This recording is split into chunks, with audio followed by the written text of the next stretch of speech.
ऐसे ही news channel में आपका स्वागत है। आज हम आए हैं सतलोक आश्रम भिवानी के अंदर। यहाँ पर संत रामपाल जी महाराज के 72वें अवतरण दिवस के उपलक्ष्य में एक विशाल समागम का आयोजन होगा। उसी समागम की तैयारियां चल रही हैं, तो चलिए आश्रम के अंदर चलते हैं और व्यवस्थाओं का जायजा लेते हैं।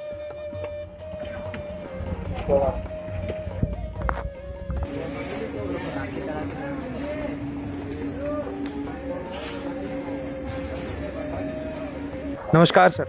हाँ, सत साहेब जी। क्या नाम है सर आपका? भगत बलवान दास।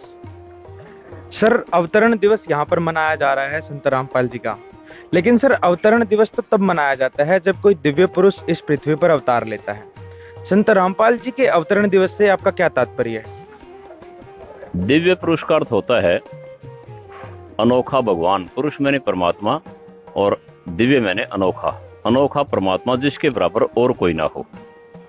संत रामपाल जी के द्वारा वो कार्य किए जा रहे हैं जो एक दिव्य पुरुष करता है, यानी पूर्ण परमात्मा करते हैं। जैसे अंधे को आंख दे देते हैं, कोढ़ी को काया दे देते हैं, मरे हुए व्यक्ति को जला देते हैं, किसी की मरण सैया पर कोई हो तो उसकी उम्र बढ़ा देते हैं। ये परमात्मा के कार्य हैं और ये सारे कार्य संत रामपाल जी के द्वारा हो रहे हैं।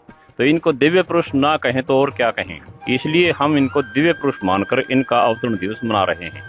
सर, संत रामपाल जी तो अभी जेल में हैं, तो यहाँ की सारी व्यवस्थाएं कौन संभाल रहा है? देखो, आप जैसे आपका प्रश्न है, संत रामपाल जी, पहली बात तो ये है कि संत परमात्मा को कभी कोई जेल में रोक नहीं सकता। उनके अपने कार्य होते हैं, अपने आप होते रहते हैं। हम उनके शिष्य हैं, उनके सेवक हैं। उनके आज्ञा से, उनके सानिध्य में, उनके शिष्यों द्वारा ये सारा कार्यक्रम किया जा रहा है। धन्यवाद सर। तो अभी सतलोक आश्रम भिवानी में मौजूद एक श्रद्धालु से हमने अपने 2-3 सवालों के जवाब जाने।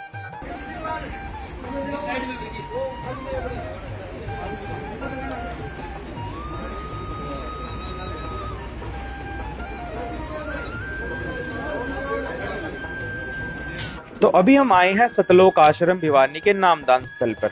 यहाँ पर मौजूद एक श्रद्धालु से जानते हैं कि नाम दीक्षा किसके द्वारा दी जाती है, व कितना चार्ज लगता है। नमस्कार सर। नमस्कार जी, सत साहेब जी। क्या नाम है सर आपका? मेरा नाम जगबीर दास है जी। क्या काम करते हैं सर आप? मैं रिटायर्ड लेक्चरर हूँ, वैसे फिलहाल एज एडवोकेट हूँ और आश्रम का सेवादार भी हूँ। सर, संत रामपाल जी महाराज तो अभी जेल में हैं, तो यहाँ पर नाम दीक्षा किसके द्वारा दी जाती है? गुरुजी ने 2008 में नाम दीक्षा की व्यवस्था बरवाड़ा आश्रम में ही बना दी थी। वही सिस्टम से चला रहा है। वह हमने भी 2012 में नाम दीक्षा ली थी, वो भी एलसीडी से मिली थी। एलसीडी से गुरुजी के दया से ही गुरुजी ही दे रहे हैं, उसमें उन्हीं की व्यवस्था से चला आ रहा है सारा। सर, कोई व्यक्ति अगर अब नाम दीक्षा लेना चाहे तो कितनी चार्ज लगता है सर? ये सब कुछ निःशुल्क है, बल्कि इसके साथ में सामग्री, गुरुजी के स्वरूप, मंत्र कार्ड, भक्ति बोध पुस्तक वगैरह सारा मटेरियल है, फ्री ऑफ कॉस्ट है। कोई एक पैसा भी चार्ज नहीं लिया जाता है। सारी यहाँ नामदान की नहीं, सारे आश्रम में ही ये व्यवस्था है, कहीं भी कोई चार्ज नहीं लिया जाता। सब कुछ फ्री है, नहाना धोना, खाना पीना, साबुन तेल, सब कुछ फ्री है। धन्यवाद सर। तो अभी आपने जाना कि सतलोक आश्रम भिवानी के अंदर निःशुल्क नाम दीक्षा दी जाती है और संत रामपाल जी महाराज ही एलसीडी के माध्यम से नाम दीक्षा देते हैं।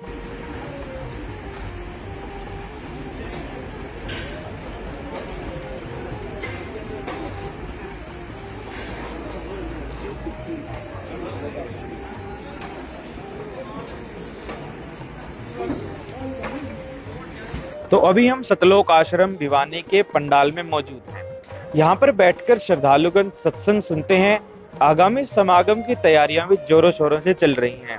एक प्रोजेक्टर सिस्टम भी यहाँ पर देखने को मिल सकता है। हर जगह मॉन्स्टर स्पीकर्स इंस्टॉल्ड हैं। साथ ही साथ सिक्योरिटी को ध्यान में रखते हुए कैमरास भी लगाए गए हैं। आगामी समागम की तैयारियां बहुत ही जोरों शोरों से चल रही हैं।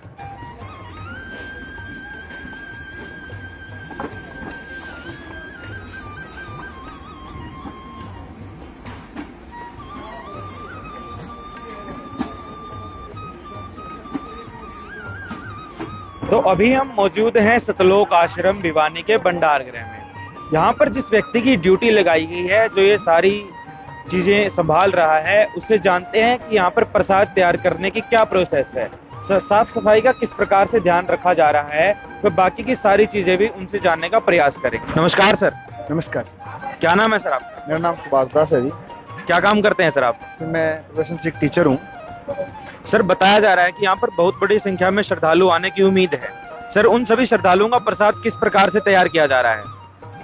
आने वाले श्रद्धालुओं के लिए देसी घी का प्रसाद तैयार हो रहा है संत रामपाल जी महाराज की दया से। और आप देख रहे हो ये दिन रात भट्टियाँ चलेगी लगातार। यहाँ भट्टियों से लड्डू बन रहे हैं देसी घी के और यहाँ पैकिंग होकर अंदर जा रहे हैं। अंदर सुखाने के लिए व्यवस्थाएं अलग अलग की गई है। भंडार घर की व्यवस्था भी की गई है अलग से।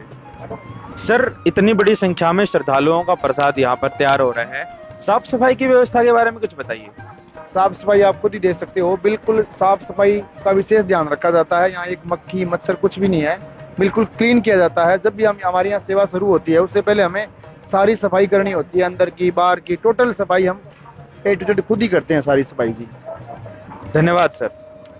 तो अभी आपने जाना सतलोक आश्रम भिवानी के भंडार गृह में किस प्रकार से श्रद्धालुओं के लिए प्रसाद तैयार किया जा रहा है। साफ सफाई का भी यहाँ पर विशेष ध्यान रखा गया है।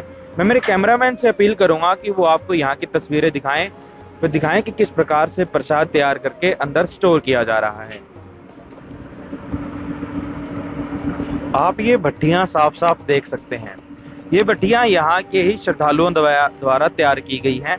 एक भट्टी पर 4 श्रद्धालु बूंदी का प्रसाद तैयार कर रहे हैं। इन बूंदियों से लाडू बनाया जाता है। इस लड्डू का प्रसाद तैयार करके अंदर स्टोर रूम में स्टोर किया जाता है।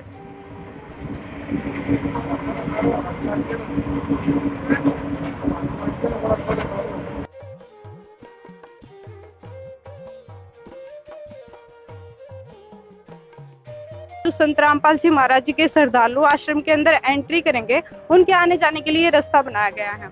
और आप देख रहे हैं कि यहाँ पे तरह तरह के फूलों और लड़ियों से जो है इस रास्ते को बहुत अच्छी तरह से सजाया गया है। संत रामपाल जी महाराज जी के श्रद्धालुओं ने हमें बताया कि संत रामपाल जी महाराज जी समाज के लिए कड़ा संघर्ष कर रहे हैं।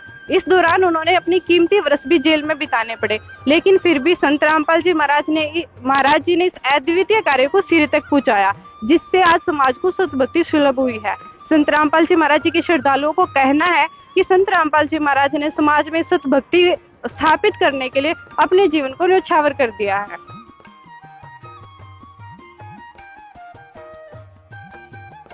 जी बताया जा रहा है यहाँ पे काफी संख्या में जो है श्रद्धालु आश्रम में पहुंच रहे हैं। किस प्रकार से आप उनकी जो है भंडारे की और भोजन प्रसाद की व्यवस्था कर पाओ? जैसा कि आपने सही सुना है, यहाँ 6 तारीख से लेकर 8 तारीख तक 3 दिन निःशुल्क देसी घी का भंडारा चलेगा। उसकी पूर्व से तैयारियां चल रही है, दिन रात भट्टियां चल रही है और सैकड़ों की संख्या में हलवाइयों की टीम और हेल्परों की टीम लगी हुई है। वहाँ से लड्डू राम बन रहा है और यहाँ स्टोर हो रहा है अंदर। यहाँ सारा स्टोर करके उस प्रकार हम व्यवस्था करेंगे जी। आप यहाँ पे जो आपकी टीम आई और आप आए हैं, कितना वेतन लेते हैं आप यहाँ पे सेवा करते हैं? नहीं जी, बिल्कुल हम निःशुल्क सेवा करते हैं, जिसमें वेतन नहीं लेता। बिल्कुल सारे भगत सेवा के मकसद से आते हैं और पूर्ण रूप से हम सेवा का मकसद ये जी हमारा है। जी बताया जा रहा है बड़ा विशाल भंडारा यहाँ पे 3 दिन का किया जा रहा है, इसमें और क्या बताना चाहेंगे आप इसके बारे में? यही है जी, इसमें पूरे विश्व को न्योता दिया हुआ है संत रामपाल जी महाराज के द्वारा कि आप आइए। इस भंडारे में 3 दिन का सत्संग समागम है और साथ में 3 दिन का भंडारा है जी। बिल्कुल निःशुल्क भंडारा रहेगा, कोई किसी प्रकार का कोई चार्ज किसी से नहीं लिया जाता जी। कहाँ से श्रद्धालु भंडारे में पहुंचेंगे? पूरे भारतवर्ष से ही नहीं, पूरे देश विदेशों से श्रद्धालु भी आएंगे जी।